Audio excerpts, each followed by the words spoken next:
नमस्कार मेरे प्यारे भाइयों बहनों, आईएएस आरएएस विद्यार्जी में आपका स्वागत है, हार्दिक अभिनंदन है। तो मेरे प्यारे भाइयों बहनों, आज हम आपके सामने लेकर आ चुके हैं 23 अप्रैल 2023 का राजस्थान राज्य विशेष का करंट अफेयर। तो न्यूज़ आर्टिकल के डिस्कशन से पहले फिर से वही पुरानी बात कि आप पीडीएफ ले लीजिए जाकर। पीडीएफ मौजूद है आपके टेलीग्राम चैनल पर। टेलीग्राम चैनल का नाम है दोस्तों आईएएस आरएएस विद आरजे। यहाँ पर जाके आप पीडीएफ को ले लीजिए, डाउनलोड कर लीजिए और सॉफ्ट कॉपी से ही पढ़ने का प्रयास कीजिए। आप कॉपियाँ भरने मत बैठो, ठीक है मेरे प्यारे भाइयों बहनों। तो आपका समय बहुत कीमती है, तो बिना इधर उधर की बातें किए सीधे आते हैं आज के न्यूज आर्टिकल के डिस्कशन पर।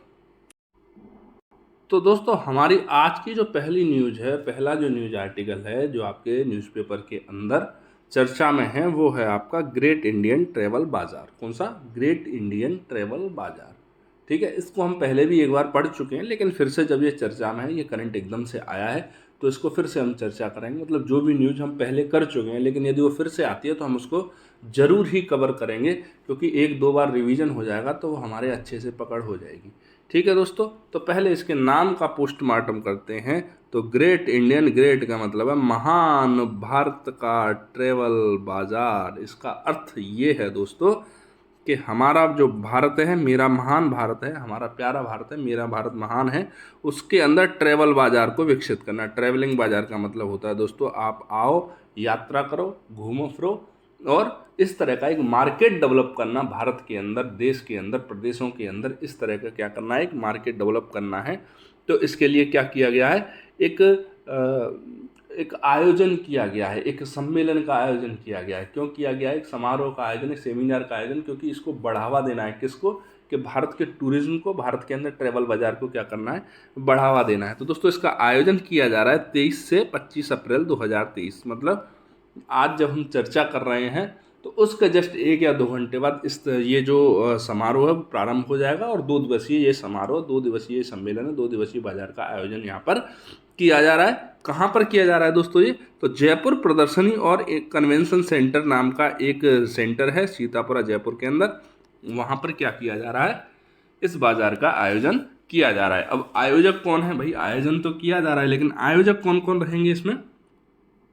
तो दोस्तों, आयोजक रहेंगे पर्यटन विभाग राजस्थान सरकार, पर्यटन मंत्रालय भारत सरकार, और भारतीय वाणिज्य मंडल संघ फिक्की। ये जो है फिक्की है, जो भारतीय वाणिज्य मंडल संघ जो है, तो मतलब 3 लोग हैं, 3 संस्थाएं हैं जिनके तत्वाधान में, जिनके संयुक्त तत्वाधान के अंतर्गत इस बाजार का आयोजन किया जा रहा है। ठीक है दोस्तों, तो क्या ये पहली बार हो रहा है? नहीं सर, ये पहली बार नहीं हो रहा, ये इसका 12वां संस्करण है। कौन सा संस्करण है इसका? 12वां संस्करण है। 11 संस्करण इसके पहले आयोजित किए जा चुके हैं।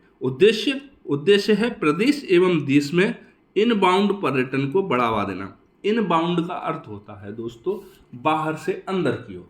बाहर से अंदर की ओर का सीधा सीधा मतलब है कि हम विदेशी पर्यटकों को ज़्यादा से ज़्यादा आकर्षित करना चाहते हैं, क्योंकि विदेशी पर्यटक ही तो होटल रहेंगे भाई। देशी पर्यटक होंगे वो ज़्यादातर आते हैं, घूम घाम के चले जाते हैं, अपनी गाड़ियों से होते, घूमते रहते, निकलते रहते हैं। तो इस तरह से कहीं ना कहीं जो विदेशी पर्यटक है, उससे हमारा विदेशी मुद्रा भंडार भी बढ़ता है। अपन घर के अंदर एक दूसरे भाई को पैसे देते रहे, आप छोटे भाई को दे दो, छोटा भाई और छोटे को दे दे, और छोटा भाई और छोटे को दे दे, वो सब मिला के पापा को देना है। तो इससे घर के अंदर पैसा रोटेट होता रहेगा, लेकिन इससे घर की इकोनॉमिक जो पोजीशन है वो सुदृढ़ नहीं होगी। सुदृढ़ कब होगी? जब पैसा बाहर से घर में आए। इसीलिए हमें क्या करना है, इनबाउंड पर्यटन को बढ़ावा देना इसका प्रमुख उद्देश्य है। बाहर से अंदर की ओर पर्यटन को बढ़ावा देना इसका प्रमुख उद्देश्य है। तो दोस्तों, इसके अंदर क्या हो रहा है? इसके अंदर 56 देशों के 280 से अधिक टूर ऑपरेटर्स। कौन? टूर ऑपरेटर्स, जो कि किसी देश की जो ट्रैवलिंग होती है, टूर एजेंसी आपने देखी है, तो उनके जो ऑपरेटर्स हैं, मतलब वो ऑपरेट करते हैं, उनके संघ हैं, उनके जो हेड होते हैं, उनको टूर ऑपरेटर्स बोलते हैं। तो 280 से अधिक, मतलब 56 देशों में 280 से अधिक जो टूर ऑपरेटर्स हैं वो, और उसके अलावा क्या, 8 राज्यों के पर्यटन बोर्ड के प्रतिनिधि भी शामिल होंगे इस बाजार के अंदर। ये सारे लोग क्या कर रहे हैं, इसमें भाग ले रहे हैं। ठीक है, ठीक है मेरे प्यारे भाइयों ना। इवेंट में प्रतिनिधियों को दिल्ली से जयपुर पैलेस ऑन व्हील्स से लाया जाएगा। किससे लाया जाएगा? राजस्थान की शान पैलेस ऑन व्हील्स। मतलब ऐसी ट्रेन है कि ट्रेन के अंदर घुस जाओ तो पता ही ना लगे कि आप सवाई मानसिंह के महल में रह रहे हो, उस महल में घूम रहे हो या किसी ट्रेन के अंदर हो। ठीक है मेरे दोस्तों, तो दिल्ली से जयपुर तक किससे लेकर आया जाएगा? पैलेस ऑन व्हील्स से लेकर आया जाएगा। क्यों लेकर आया जाएगा भाई? पहला हमला ऐसा हो कि दुश्मन शांत हो जाए, मतलब पहला झटका ऐसा दिखा दो उसको कि भाई ट्रेन से ही इतनी लग्जरी है तो लाइफ कितनी लग्जरी होगी। ठीक है मेरे भाइयों बहनों, तो दोस्तों अब चलते हैं हम आने वाले अगले न्यूज आर्टिकल की तरफ। तो हमारा अगला न्यूज आर्टिकल है स्प्रिंकलर सिंचाई सुविधा। स्प्रिंकलर का मतलब होता है आप बौछारों से सिंचाई। आप देखते होंगे पार्क वार्क में कहीं घूमने जाते होंगे, खेतों में घूमने जाते होंगे बहुत सारी जगह पर, तो स्प्रिंकलर सिंचाई होती है। वैसे भारत के गाँव में आज भी पानी को ऐसे ही खुला छोड़ दिया जाता है खेतों के अंदर। वो फ़ायदा कम करता है, नुकसान करता है ज़्यादा। फ़ायदा तुरंत हमें फील होता है कि भाई तुरंत फ़ायदा हो गया, लेकिन उसके बाद जो आपकी नमक और लवण और इस तरह की मतलब सैलिनाइजेशन बढ़ता है मृदा के अंदर, बहुत दिक्कतें करता है। मृदा क्या होती है, पूरी बंजर हो जाती है ज़मीन। ठीक है, लेकिन स्प्रिंकलर सिंचाई क्या है, विकसित की जा रही है। कौन सी जगह पर सुविधा विकसित की जा रही है? ये की जा रही है तारानगर क्षेत्र के अंदर, चूरू के अंदर। भाई चूरू जैसी जगह है, रेगिस्तानी, मतलब पानी बहुत कम बरसता है वहाँ, बहुत गर्मी रहती है। तो इस तरह की चीज़ जगहों पर तो स्प्रिंकलर सिंचाई और भी ज़्यादा इम्पोर्टेंट हो जाती है। पर ड्रॉप मोर क्रॉप आपने सुना होगा, मतलब बूंद बूंद करके सिंचाई जो होती है वो दूसरा तरीका है इस तरह की जगहों पर क्या करने का, खेती बाड़ी करने का। पर ड्रॉप मोर क्रॉप, इसके आधार पर ही इजराइल ने क्या किया है दोस्तों, सिंचाई की सुविधाएं विकसित करके अपने आप को खाद्यान्न में आत्मनिर्भर बनाया है। उस रेगिस्तान के अंदर इजराइल अपने आप को आत्मनिर्भर बना सकता है। तो हमारा तो रेगिस्तान फिर भी बहुत उपजाऊ है। ठीक है, हमारे यहाँ धरती को माँ बोलते हैं, तो हमारे यहाँ माँ कितनी भी बंजर हो लेकिन फिर भी माँ तो माँ ही होती है दोस्तों। हैं, ये धरती मेरी माँ है, आपको याद आया कुछ? ठीक है, तो दोस्तों ये कुंभाराम आर्य लिफ्ट कैनाल है। कौन सी है? कुंभाराम आर्य लिफ्ट कैनाल है, उसके क्षेत्र में विकसित की जा रही है। जो स्प्रिंकलर सिंचाई है उसके क्षेत्र में विकसित की जा रही है। ठीक है, इसकी लागत क्या है? लागत है दोस्तों इसकी 100 करोड़, जिसमें से 90 करोड़ किसमें? सिंचाई की सुविधा। सिंचाई के लिए जो इंफ्रास्ट्रक्चर होगा, पाइप्स होंगे, उस तरह के फव्वारा के लिए क्या होगा, छोटे छोटे फव्वारे लगे हुए पाइप्स होते हैं, वो अलग तरह के होते हैं, तो फव्वारे लगाए जाएंगे। तो इस तरह के जो खर्चा होगा उसके लिए 90 करोड़ है। और इसके अलावा विद्युतीकृत, मतलब भैया इलेक्ट्रिसिटी की ज़रूरत तो हर जगह पड़ती ही पड़ती है, बिना विद्युत के तो सब सून है। पहले बिन पानी सब सून था, अब बिना इलेक्ट्रिसिटी सब सून है। बिना इलेक्ट्रिसिटी के तो पानी को भी एक स्थान से दूसरे स्थान तक लाने में बहुत मशक्कत हो जाएगी। ठीक है दोस्तों, तो 10 करोड़ रुपए किस पे? विद्युतीकरण पर खर्चा आएगा। ठीक है मेरे प्यारे भाइयों बहनों, अब चलते हैं थोड़ा और आगे। कुंभाराम लिफ्ट कैनाल, इसको डिटेल में देख लेते हैं क्या है कैसे है। ठीक है, तो दोस्तों इसके लिए अपन को क्या करना पड़ेगा, पहले मोटा मोटी हम इंदिरा गांधी नहर को समझ लेते हैं और उसके अलावा फिर देख लेंगे कि कौन कौन सी लिफ्ट है, उसका पहले नाम क्या था, किस किस जिले से संबंधित है। यही सारी चीज़ें हैं जो आपके एग्जाम के लिए बहुत इंपॉर्टेंट हो जाती हैं। तो दोस्तों ये वाली स्लाइड जो आपको स्क्रीन पर दिख रही है आपके लिए बहुत इंपॉर्टेंट होने वाली है एग्जाम के लिए। ठीक है, तो सबसे पहले हम जान लेते हैं इंदिरा गांधी नहर के बारे में, क्योंकि ये सारी की सारी लिफ्ट उसी नहर से चलती हैं। अगर वो नहर नहीं है तो इनका तो कोई वजूद है ही नहीं। ठीक है, तो दोस्तों इंदिरा गांधी नहर, इसका मूल नाम क्या था? राजस्थान नहर था। क्या नाम था? राजस्थान नहर। मूल नाम क्या? राजस्थान नहर। इसको राजस्थान की मरुगंगा भी कहते हैं। क्या कहते हैं इसको? राजस्थान की मरुगंगा भी कहा जाता है। ठीक है मेरे प्यारे भाइयों बहनों, राजस्थान की जीवन रेखा के नाम से भी ये पुकारी जाती है। मतलब जो इंदिरा गांधी नहर है वो राजस्थान की जीवन रेखा भी कही जाती है। जो लोग राजस्थान में रहते हैं, पश्चिमी राजस्थान में विशेषकर, जो इंदिरा गांधी नहर के आसपास रहते हैं, तो वो अक्सर जानते होंगे, अपने बुजुर्गों से उनको पता लगा होगा कि इंदिरा गांधी नहर ने उनके जीवन को किस तरह से परिवर्तित किया है। ठीक है, जो लोग अभी पैदा हो रहे हैं, अभी समझदार हुए हैं, उन्होंने तो सारा कुछ पहले से ही हरियाली हरियाली देखी है, तो उनको क्या पता क्या हुआ होगा पास्ट में। लेकिन जो लोग बुजुर्ग हैं उनसे पूछोगे तो पता लग जाएगा कि इंदिरा गांधी नहर सच में भगवान के वरदान से कम नहीं है। ठीक है, इसके योजनाकार कौन थे? इसके योजनाकार थे कंवर सेन साहब, इंजीनियर कंवर सेन, बीकानेर रियासत के इंजीनियर थे। ठीक है, प्रेरणा कहाँ से मिली इनको? भाई ऐसा तो है नहीं कि इंजीनियर साहब बैठे बैठे विचार कर रहे थे कि लोग बहुत दुखी हैं, अब मैं वहाँ से नहर निकाल दूंगा, तो ऐसा नहीं है। इनको गंग नहर से इसकी प्रेरणा मिली थी कि भाई गंग नहर से इतना आसपास का जीवन इतना खुशहाल हो सकता है, तो क्यों ना एक इस तरह का प्रोजेक्ट बनाया जाए जिससे पश्चिमी राजस्थान, स्पेशली बीकानेर रियासत के अंदर पानी की कोई कमी ना रहे। इन्होंने किया तो बीकानेर रियासत के लिए था, लेकिन हो गया वो राजस्थान के लिए।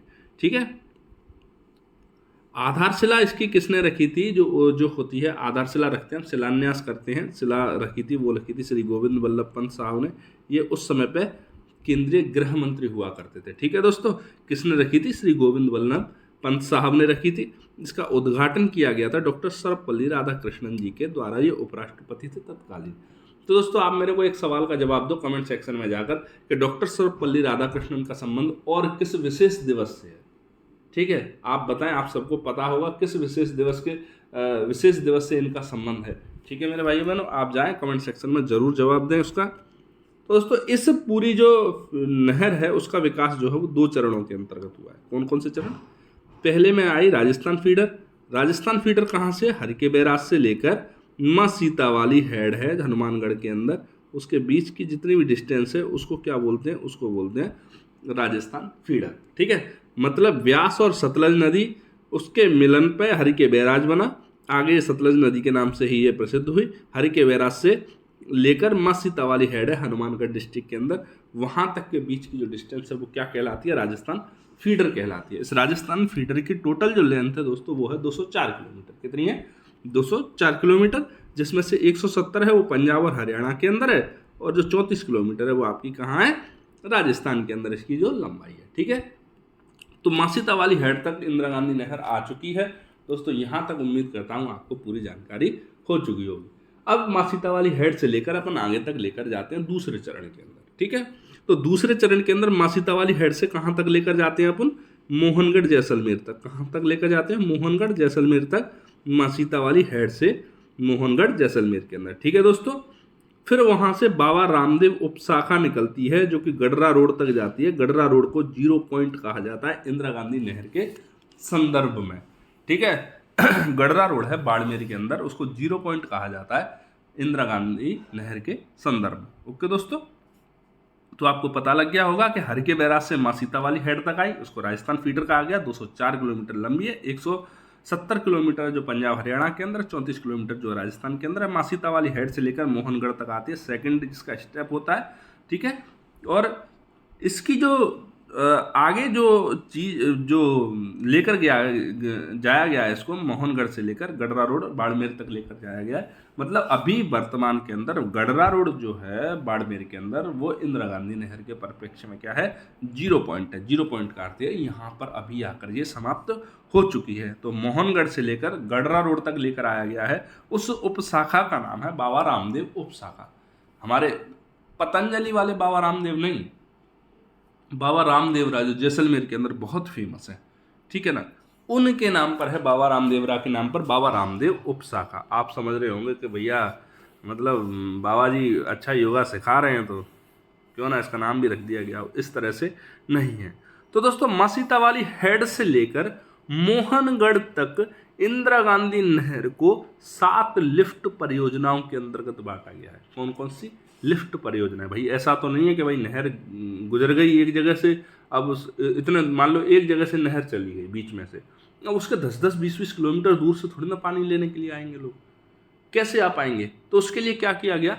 मेन जो कैनाल है, मेन जो नहर है, उससे लिफ्ट परियोजनाएं लगाएंगी। मतलब वहां से पानी निकाल के छोटी छोटी दूसरी शाखाएं बनाएंगी, लिफ्ट परियोजनाएं बनाएंगी। इनमें से 7 प्रमुख लिफ्ट परियोजनाएं हैं, जिनमें से पहली है चौधरी कुंभाराम आर्य लिफ्ट नहर परियोजना, जिसके ऊपर क्या बनाया गया? स्प्रिंकलर सिंचाई की सुविधा उपलब्ध करवाई जाएगी तारानगर चूरू के अंदर। ये वही वाली है। ठीक है दोस्तों, अब समझ में आया आपके चौधरी कुंभाराम आर्य लिफ्ट नहर परियोजना क्या है? ठीक है, तो दोस्तों 7 है। अगर इसको सिक्वेंस वाइज देखें तो पहली है चौधरी कुंभाराम आर्य, दूसरी है कंवरसेन लिफ्ट, तीसरी है आपकी पन्नालाल बारूपाल लिफ्ट, चौथी है आपकी वीर तेजाजी लिफ्ट, 5वीं है आपकी डॉक्टर करणी सिंह लिफ्ट, 6वीं जो है आपकी वो है गुरु जाम्बेश्वर वाली लिफ्ट, और 7वीं और अंतिम है जयनारायण व्यास जो लिफ्ट है वो। तो इसके मतलब जो अगर हम सीक्वेंस से देखें, 7 लगातार देखें तो 7 में चौधरी कुंभाराम, कंवरसेन, पन्नालाल वेरूपाल, वीर तेजाजी, डॉक्टर करणी सिंह, गुरु जाम्बेश्वर, और उसके बाद आता है जयनारायण व्यास लिफ्ट कैनाल। ठीक है दोस्तों, तो अब इनको एक एक करके विस्तार में अपन देख लेते हैं कि विस्तार में इनका क्या परिचय हो सकता है। ओके, तो दोस्तों पहली हमारी लिफ्ट नहर है, उसको बोलते हैं चौधरी कुंभाराम आर्य लिफ्ट नहर। इसका जो प्राचीन नाम है, पहले इसको जो बोला जाता था वो बोला जाता था नौहर सहवा लिफ्ट नहर के बारे में। मतलब पहले इसका नाम चौधरी कुंभाराम नहीं हुआ करता था, जब बनी थी छोटे एरिया में थी तो नौहर सहवा बोला जाता था इसको। नौहर से लेकर सहवा तक जाती थी, इसीलिए इसको नौहर सहवा लिफ्ट नहर बोलते हैं। ठीक है, अब क्या बोलते हैं, चौधरी कुंभाराम आ रहे। ये क्या है, सबसे लंबी नहर है, सबसे लंबी लिफ्ट नहर है। मतलब मेन नहर कौन सी है आपकी, इंदिरा गांधी, और लिफ्ट नहर कौन सी है, जो 7 है उनमें सबसे लंबी कौन सी है, चौधरी कुंभाराम आर्य। किस आधार पर सबसे लंबी है, सहायक नहरों सहित। मतलब इस मेन लिफ्ट नहर से भी छोटी छोटी और सहायक नहरें निकली हैं, उनके सहित लंबाई अगर नापी जाए तो सबसे लंबी कौन सी है, चौधरी कुंभाराम है। और यदि सहायक नहरों को हटा दिया जाए तो फिर सबसे लंबी आपकी कंवरसेन लिफ्ट है। ठीक है, आपसे यदि एग्जाम में पूछा जाए कि सहायक नहरों सहित सबसे लंबी लिफ्ट परियोजना कौन सी है, तो है आपकी चौधरी कुंभाराम आर्य लिफ्ट नहर परियोजना। और सहायक नहरों को हटाकर कौन सी है, तो वो है आपकी कंवरसेन लिफ्ट नहर परियोजना। ठीक है दोस्तों, ये आपके हनुमानगढ़, चूरू और झुंझुनू को पेयजल की और सिंचाई की सुविधाएं उपलब्ध करवाती है। कौन कौन सी, हनुमानगढ़, चूरू और झुंझुनू को। अब चलते हैं अगली लिफ्ट नहर परियोजना पर। तो अगली लिफ्ट नहर जो परियोजना है उसका नाम है कंवरसेन लिफ्ट नहर परियोजना। ठीक है, कौन सी, कंवरसेन। इसका प्राचीन नाम दोस्तों था लूणकरणसर लिफ्ट नहर परियोजना। कौन सी थी, लूणकरणसर लिफ्ट नहर। ठीक है, इसको बीकानेर की जीवन रेखा कहते हैं, लूणकरणसर। ठीक है, इसको क्या बोलते हैं, बीकानेर की जीवन रेखा। ये श्रीगंगानगर और बीकानेर 2 जिलों को क्या करती है, पेयजल उपलब्ध करवाती है और सिंचाई की सुविधा उपलब्ध करवाती है। कौन कौन से 2 जिले हैं आपके, श्रीगंगानगर और बीकानेर। ठीक है दोस्तों, ठीक, ये सबसे लंबी है सहायक नहर के बिना। सहायक नहरों के सहित कौन सी सबसे लंबी है, चौधरी कुंभाराम, जिसको क्या बोलते हैं, नौहर सहवा बोलते हैं। ठीक है, और बिना लिफ्ट नहरों के सबसे लंबी कौन सी है, तो बिना लिफ्ट नहरों के सबसे लंबी है आपकी कंवरसेन लिफ्ट नहर परियोजना, जिसको लूणकरणसर बोलते हैं। अब आते हैं अगली लिफ्ट नहर पर। तो अगली का नाम है पन्नालाल वारूपार लिफ्ट नहर।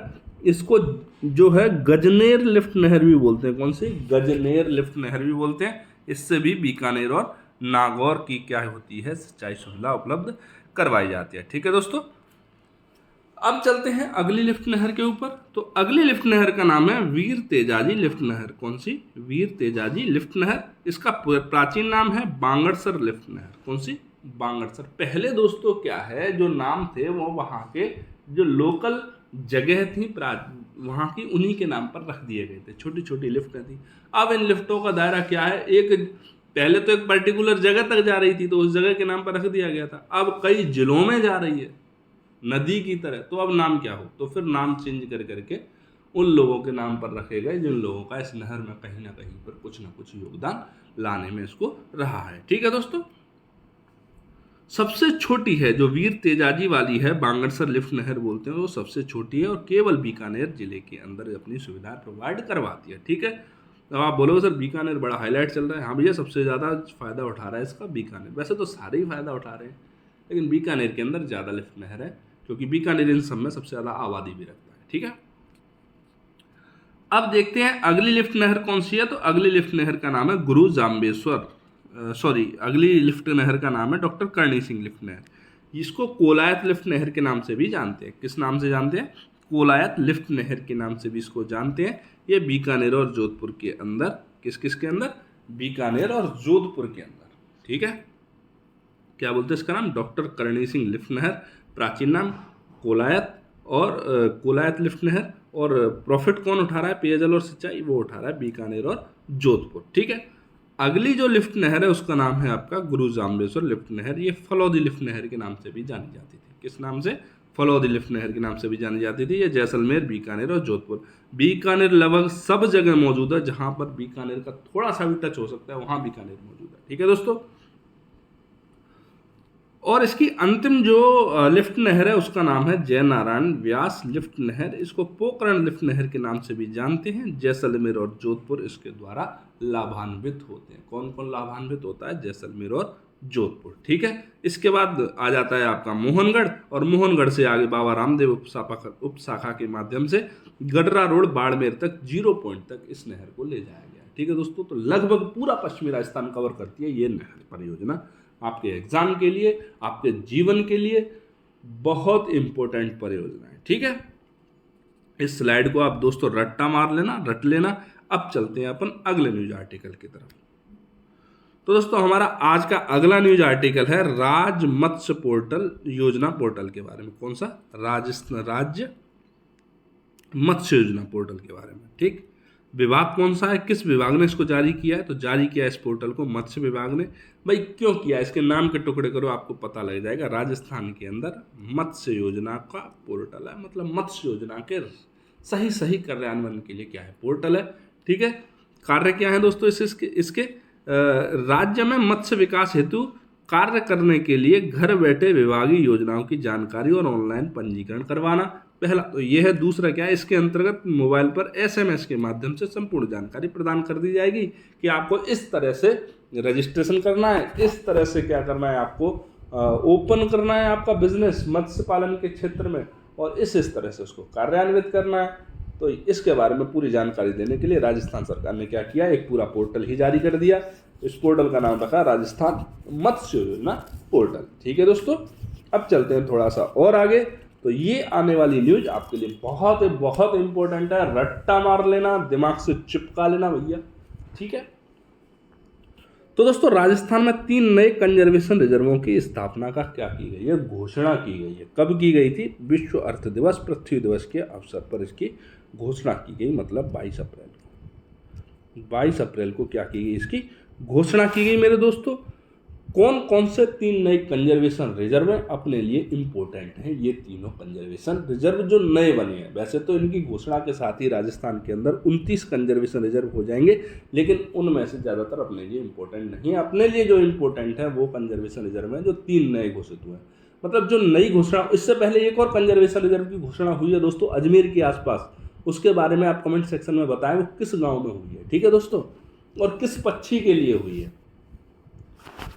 तो दोस्तों पहला जो कंजर्वेशन रिजर्व बनाया गया वो बनाया गया खींचन कंजर्वेशन रिजर्व को। कौन सा? खींचन कंजर्वेशन रिजर्व जोधपुर के अंदर। ठीक है, कुरंजा पक्षी के संरक्षण के लिए यह देश का पहला कंजर्वेशन रिजर्व है। मतलब कुरंजा पक्षी के संरक्षण के लिए पहला, एक विदेशी पक्षी है दोस्तों जो रसिया से आता है। कुरंजा मतलब साइबेरियन, सारस लगभग उसी तरह का होता है। ठीक है, दूसरा बनाया गया हमीरगढ़ कंजर्वेशन रिजर्व, ये भीलवाड़ा के अंदर बनाया गया है दोस्तों। और अगला जो है तीसरा वो है सोरसन कंजर्वेशन रिजर्व, ये है 12 के अंदर। कौन सी जगह? सोरसन कंजर्वेशन रिजर्व, ये है आपके 12 के अंदर।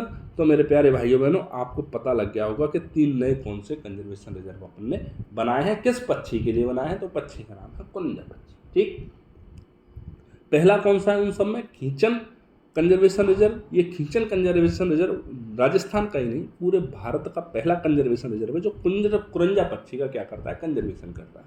अब आप बोलोगे सर आप इतनी देर से कंजर्वेशन रिजर्व करे जा रहे हो, ये होता क्या है? तो दोस्तों कंजर्वेशन रिजर्व जो होता है वो एक बफर जोन होता है। क्या होता है? बफर जोन होता है। किस किस के बीच में? राष्ट्रीय उद्यान वगैरह होते हैं, हमारे वन्य जीव अभ्यारण्य होते हैं उनके, और जो सिविल जो आबादी आपकी रहती है, जो जनरल एरिया है जहाँ आप कुछ भी गतिविधि कर सकते हो, उनके बीच में एक बफर जोन होता है जिसके अंदर ना तो किसी व्यावसायिक गतिविधि की आपको इजाज़त होती है और ना ही आपको खनन वगैरह करने की इजाज़त होती है। सामान्य मानवीय गतिविधियाँ आप वहाँ कर सकते हो, पर्यटन वगैरह कर सकते हो, उस तरह की चीज़ें आप कर सकते हो, लेकिन आप खनन नहीं करोगे और व्यावसायिक गतिविधियाँ नहीं करोगे, तो वो क्या कहलाता है? कंजर्वेशन रिजर्व हो जाता है आपका। अब अपन एक बार डिटेलिंग में देख लेते हैं क्या है कंजर्वेशन रिजर्व। तो दोस्तों राष्ट्रीय उद्यान, वन्यजीव अभ्यारण्य, आरक्षित और संरक्षित वनों के मध्य में क्या होता है? बफर जोन का कार्य करता है ये। ठीक है, इसमें किसी भी प्रकार की व्यावसायिक गतिविधि और खनन की अनुमति नहीं होती है। इसमें वन्य जीवों को पूरी तरह से सुरक्षा होती है। मतलब आप यहाँ तो यहाँ शिकार कर सकते हो, ना व्यावसायिक गतिविधियाँ कर सकते हो, ना खनन कर सकते हो, इस तरह की कोई भी गतिविधि आप यहाँ पर नहीं कर सकते हो। ठीक है मेरे प्यारे भाई बहनों, अब चलते हैं आज की अगले न्यूज आर्टिकल की तरफ। तो आज का अगला न्यूज आर्टिकल है जालौर से क्या हुआ है? सरिस्का के लिए भालू रवाना कर दिए गए हैं। जालौर से सरिस्का के लिए भालू रवाना।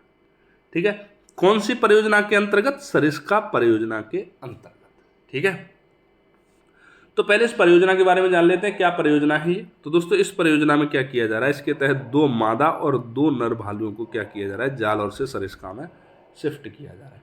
अब जालौर में कहाँ से, सरिस्का में कहाँ के लिए किया जा रहा है? तो ये भालू जालौर में सुंधा माता कंजर्वेशन रिजर्व है एक, वहाँ की जसवंतपुरा रेंज है, वहाँ से सरिस्का अभ्यारण्य अलवर में लाए जा रहे हैं। और ये जो भालू लेकर आया गया है वो तीसरे नंबर का भालू है जो यहाँ पर लाया जा रहा है। मतलब 2 पहले लेकर आए जा चुके हैं, एक नर और एक मादा। अभी इस नर भालू को लाया गया है, इसके बाद एक और मादा भालू को लेकर आया जाएगा। तो मतलब आपके जो भालू हैं वो आप देखने को मिलेंगे आपको सरिस्का के अंदर। केवल टाइगर ही नहीं मिलेंगे, भालू भी मिलेंगे, और भी चीज़ें दिखेंगी, चीतल दिखेंगे, ब्लैक बक दिखेगा, सब कुछ दिखेगा दोस्तों। जाइए कभी नेचर से अपना रिश्ता मजबूत कीजिए। तो दोस्तों आज का हमारा न्यूज़ आर्टिकल डिस्कशन होता है यहीं पर समाप्त। आपसे मिलते हैं नए न्यूज़ आर्टिकल डिस्कशन में। तब तक के लिए जय हिंद, जय भारत।